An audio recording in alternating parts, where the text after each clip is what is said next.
રેયોલી dinosaur park ખાતે આંતરરાષ્ટ્રીય વિશ્વ યોગ દિવસની ઉજવણી કરવામાં આવી.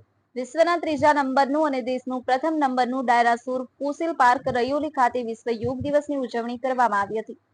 દર વર્ષની જેમ આ વર્ષે પણ 11મા વિશ્વ યોગ દિવસની ઉજવણી ડાયનાસોર ફોસિલ પાર્ક ખાતે કરવામાં આવી હતી. આંતરરાષ્ટ્રીય તરરાષ્ટ્રીય યોગ દિવસ 2015 થી દર વર્ષે 21 જૂનના રોજ સમગ્ર વિશ્વમાં ઉજવવામાં આવે છે. વર્ષ 2014માં સંયુક્ત રાષ્ટ્ર મહાસભામાં યોગ દિવસની વિધિવત જાહેરાત થયા પછી વર્ષ 2015 થી આ દિવસની ઉજવણી શરૂ કરવામાં આવી હતી.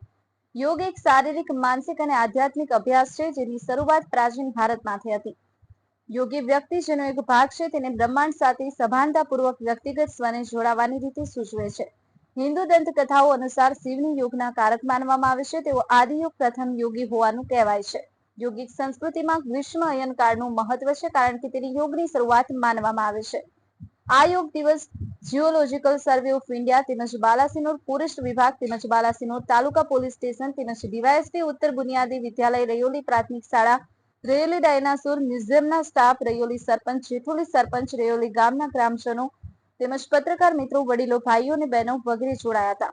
Bureau report Vande Bharat Gujarat news Ramesh સત્યની સાથે.